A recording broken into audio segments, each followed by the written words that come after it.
2 years ago, when BMW S1000RR has been launched, it was so far ahead of the competitors they just couldn't keep up with.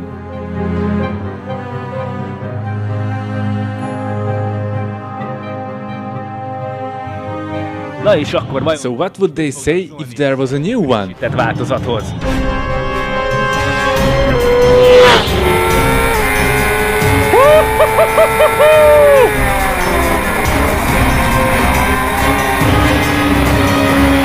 So powerful!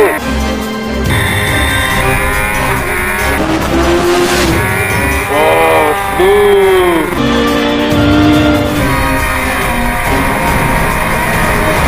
Oh my god, it's much more precise!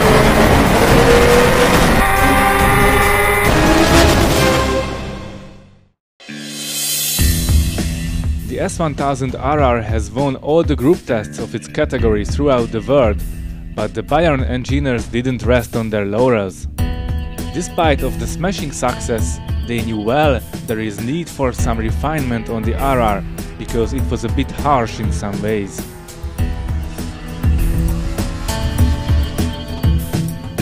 But they've been developing the new version in secret. Even us, the 50 invited journalists, were told only a couple of days ago what kind of presentation was this one. And when we arrived, we got the technical details, but there was a big red sign on the first page called embargo, which means we shouldn't speak to anyone about the bike until this afternoon.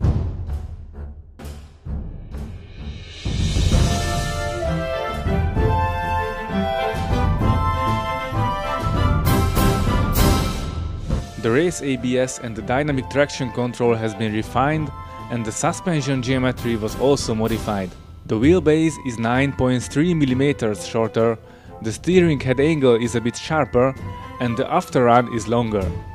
The spring elements has been revised, and the fork bridge offset, the fork projection, and the position of the swing arm pivot has also been modified. BMW is promising these modifications results in a better handling, a more accurate feedback, and a wider range of suspension setup.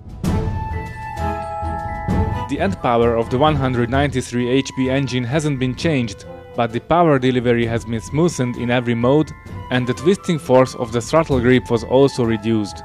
These developments help to have a definite throttle reaction and better feedback. The 20% larger cross-section of the intake air guide, the modified airbox and exhaust system, and some other modified engine applications served to increase torque in the mid-range. The rear sprocket is 1 tooth bigger, so the secondary ratio is smaller. Ooh, wow, I wonder about the difference after riding a whole year on the previous model. The location of this test is Ricardo Tormo circuit in Valencia, where Gabor Talmaci has won the 125 World Championship title in 2007.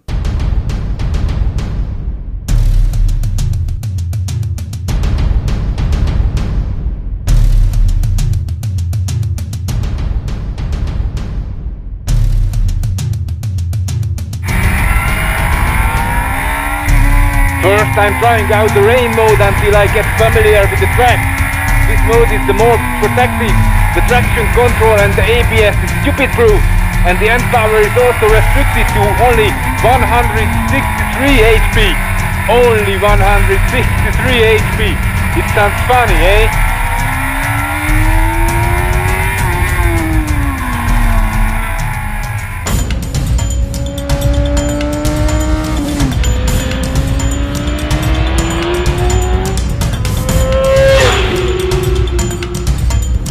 Throw this bike into the corner is easier by light years compared to the previous one.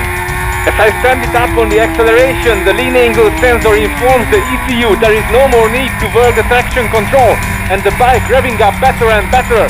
So I not only control acceleration by the throttle, but also by the lean angle. The more I stand it up, the more I accelerate.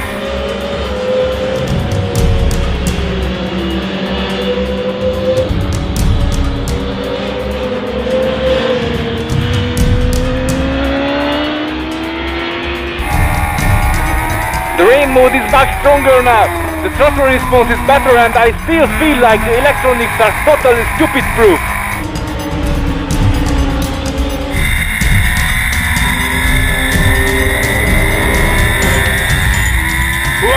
a toy courser, 2-time world superbike champion. He was racing at the WSBK last time in last weekend. After about 20 years of racing, he finally hangs up his letter. Maybe there is a chance he will work as a test pilot for BMW. He's like a living data recorder and it helps a lot in the development.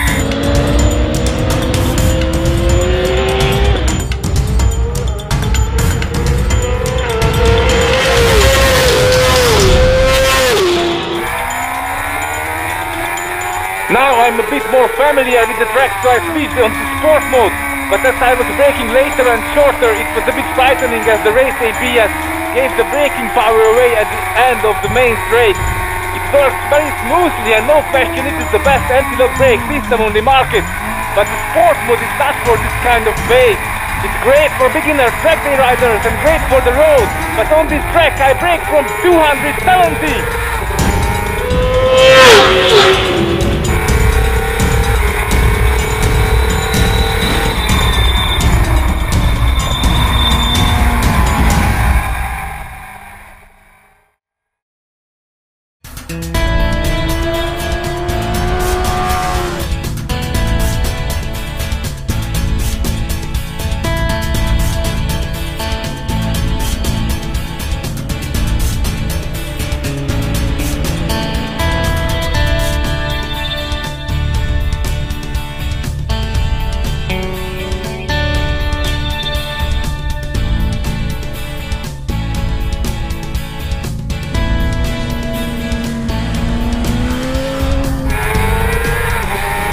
Better to switch into race or slick mode when there is a good pace. In these modes the anti-lock brake system has less interaction.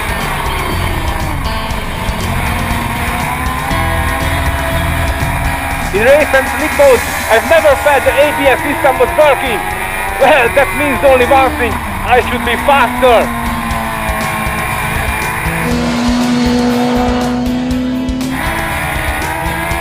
Professional racers doesn't use the ABS, only the traction control. But there was some endurance race where the BMW guys also used the race ABS system, and if I know well, they won in their category.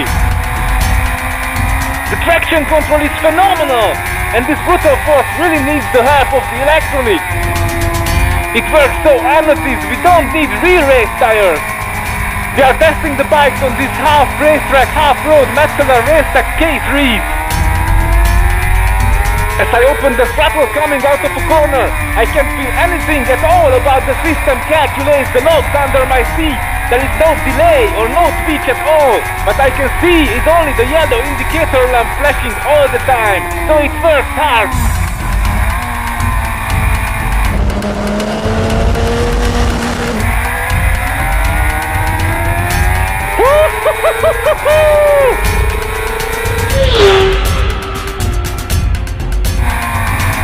It's much easier to squeeze the throttle, which is important because it gives a better feedback. And this is not only important on the track, but it counts a lot on the road too. On the previous version my wrist has got tired on a longer highway trip because of too much reacting force of the throttle. And the twist angle is also shorter, so I don't need to twist it so much to have the same acceleration. It's a big advantage on the racetrack.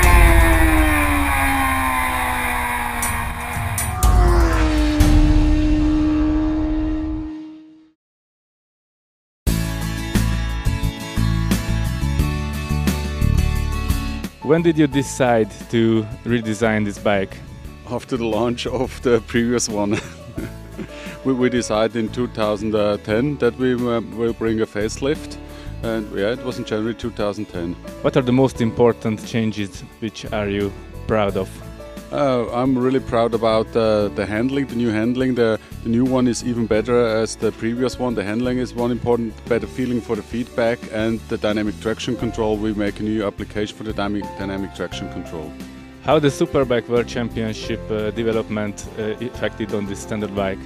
It's more the Italian Superstock team which give us feedback what we work close together with them, because the Superstock is much closer to our standard bike, and we work pretty close with them. And also from our Superbike team we give all the information which we can get and which is useful for the street.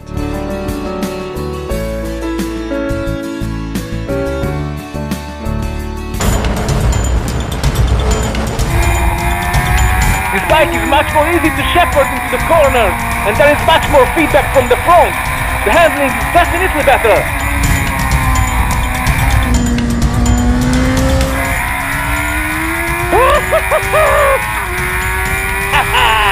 The new bike is slightly more nervous on the acceleration. Well, that's the way it is if it's more agile. Something for something. That's why it has now 10-bay adjustable steering damper in contrast to the previous unadjustable one. The wheelie control of the previous model reacted quite harsh. It let the front come up too much, then suddenly knocked it down as it took the throttle away.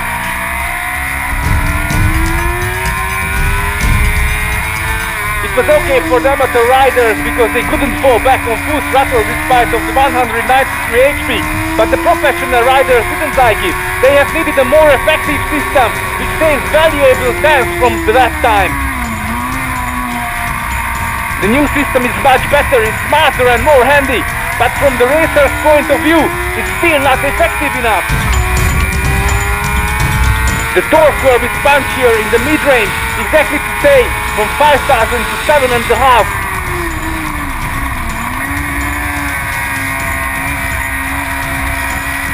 But I can't feel anything about it on the track, because the revs never fall under the 7,000 line. But the throttle response is much healthier, there is more feedback through the throttle, so this bike is not harsh anymore. It still has so much power, the front comes up even in third gear as the revs reach the 10,000 line. So f***ing good!